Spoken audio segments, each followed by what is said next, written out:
questions. La première question, est-ce que dans vos enquêtes, est-ce que vous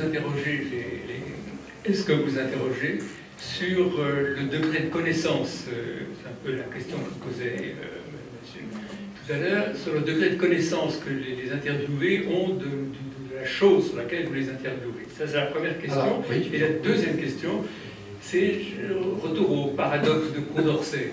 N'est-ce pas, le paradoxe de Condorcet, qui nous expliquait qu'une assemblée, et là vous vous adressez à une assemblée, disons, de personnes, qu'une assemblée n'était pas cohérente avec elle-même.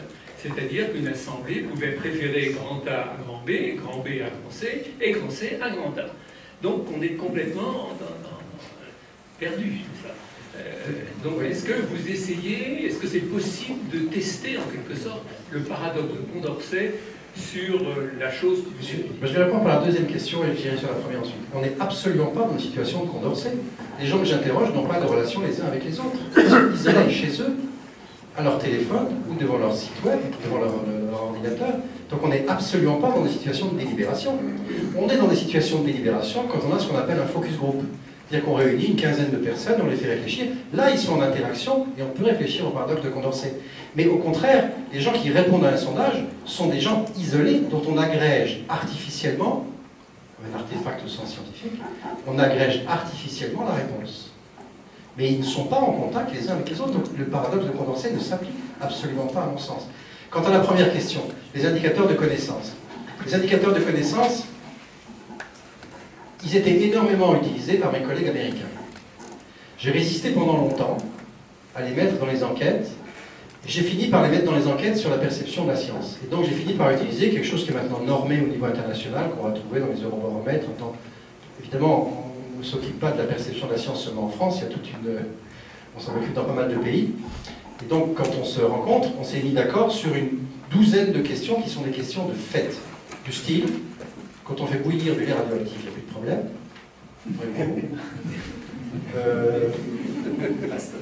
Bon, il y en a comme ça une douzaine, plus ou moins difficiles, où les antibiotiques détruisent les virus aussi bien que les bactéries, etc. Bon, il y en a une douzaine. Avec ça, on fait un indicateur de connaissance, on met une note, on a répondu une fois juste, deux fois juste.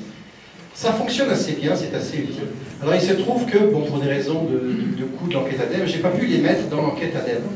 Mais moi, je trouve ça intéressant. Simplement, pourquoi j'ai résisté longtemps à ça?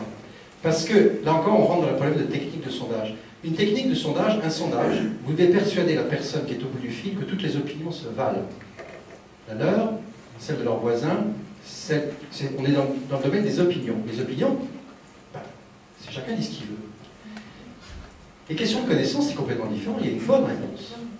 Et donc, vous perturbez un peu les gens si vous mélangez les deux. Ce qui fait que moi, chaque fois que j'ai permis qu'on fasse un indicateur de connaissance, c'est uniquement dans des enquêtes en face à face, on est en face de la personne, à la fin, à la toute fin, l'enquêteur remet un papier sur lequel les questions sont posées et dit « Ah, voilà un petit quiz, remplissez-le tranquillement, et puis donnez-le-moi plié, et je le prendrai. » Ça veut dire que l'enquêté n'est pas sous le regard de l'enquêteur quand il répond, en fait, à un test. Donc c'est, à mon avis, j'ai toujours voulu faire uniquement de cette façon-là. Donc je ne fais pas d'indicateur de connaissance par téléphone. On pourrait en faire en web, parce qu'on n'est pas sous le regard de l'enquêteur, je ne me souviens pas, je vais le faire un jour ou l'autre, c'est intéressant. Voilà, donc les indicateurs de connaissance, oui, mais pas dans n'importe quelle condition. Et effectivement, ça fonctionne, et pour aller un tout petit peu plus loin, ce qui est tout à fait intéressant, c'est que ça fonctionne de façon différente du niveau d'étude. Il y a des choses où c'est plutôt le niveau d'étude qui est explicatif, et il y a des choses où c'est plutôt l'indicateur de connaissance qui est indicatif. Alors, c'est pas très sophistiqué l'indicateur de connaissance. Un exemple que je vous disais, il y a un autre exemple que je vous donne, les dinosaures vivaient en même temps que les premiers hommes. Bon. Beaucoup de gens pensent que c'est vrai, hein, parce que pourquoi? Parce qu'ils voient des feuilletons à la télé avec des dinosaures et des dinosaures. Donc c'est pas très sophistiqué, c'est assez efficace, mais ça, c'est pas de la connaissance scientifique. Ça veut dire quoi? C'est de l'information au milieu scientifique. Hein. Sauf peut-être les virus et les bactéries. Mais c'est en gros de l'information. Mais ça fonctionne. Ça veut dire qu'effectivement, il y a des gens qui lisent les journaux de façon... qui ont de l'information de façon relativement fidèle par rapport au réel, sur des choses pas très compliquées, les dinosaures, les virus, les bactéries, des choses comme ça. Et puis il y a des gens qui ne s'intéressent pas ou qui n'ont pas, etc. Et encore une fois, c'est pas tout à fait la même chose que le niveau d'études, ce qui fait que c'est intéressant. Jean Ruel, je voudrais revenir un instant sur problème d'information et sur le rôle des médias. Le rôle normal du fonctionnement des médias est d'accroître la perception des risques, c'est d'accroître le risque, la présentation du risque. Pourquoi? Il suffit de se référer aux études de Shannon. Shannon a montré que le poids d'une information, c'est-à-dire sa valeur marchande, est inversement proportionnel, varie inversement avec la probabilité de l'événement qu'il décrit. Il a mis sous la forme valeur d'information, c'est K logarithme de 1 sur P, P étant la probabilité. Ce qui explique, ce n'est rien d'autre que, ça veut dire que les trains qui arrivent tout à l'heure, qui sont à la grande majorité, à très grande probabilité, ça n'a aucun intérêt d'en parler dans les journaux. Un déraillement, qui n'arrive pas souvent, ça fait la une des journaux. Alors, de la même manière, les médias sont perpétuellement devant ce que j'appellerais la tentation de Shannon. C'est-à-dire qu'il faut faire de l'époustouflant. Il faut faire quelque chose qui a une très faible, pour montrer l'intérêt, une très faible probabilité. Donc, exagérer les choses, et pour peu qu'on manque un peu de déontologie, peut-être même présenter des choses qui sont des contre-vérités, qui vont contre la connaissance commune. Hein. D'où cet effet pervers. Oui, d'accord, je croyais même qu'on pouvait rajouter dans l'équation le fait que l'événement dangereux ou risqué, etc., soit proche. Donc il y a quelqu'un qui rajoute dans l'équation le fait de la proximité en plus de l'événement. C'est-à-dire que Fukushima est quelque chose de très dangereux, mais Dieu merci d'assez lointain. Et voilà, donc ça, on rajoute dans l'équation. Je suis d'accord, hein, en gros, avec ce que vous dites sur les médias. Le problème, c'est qu'une fois qu'on a dit ça, qu'est-ce qu'on fait, quoi? On ne va pas changer les médias, ils sont comme ça, les médias. Donc on est d'accord, on essaie de comprendre le mécanisme par la sociologie du journaliste, par les contraintes du journaliste. C'est ça la réalité. Il faut faire avec ça. Vous n'allez pas convaincre les journalistes de faire autrement. Aujourd'hui, s'il vous plaît. Le micro est là. Ça serait époustouflant. Stéphane Savarès, à propos de la dernière planche, je crois qu'elle illustre parfaitement l'influence de la manière dont on pose la question sur le résultat. Parce que vous aviez un acteur sympathique qui dépendait d'une organisation gouvernementale, et puis 3 acteurs étatiques. Si vous aviez posé la question avec seulement 2 acteurs, un étatique et un non étatique, le résultat eût été inverse. Vous auriez eu 60% pour le CNRS et 40% Vous pour... qui le dites, moi je vous renvoie, si j'étais honneur, faisons l'expérience, c'est pas évident. Moi j'ai posé ces questions de différentes manières, et avec un scientifique. Comme un scientifique, les scientifiques gagnaient toujours. Bon, je dis super, ok, les scientifiques gagnent toujours.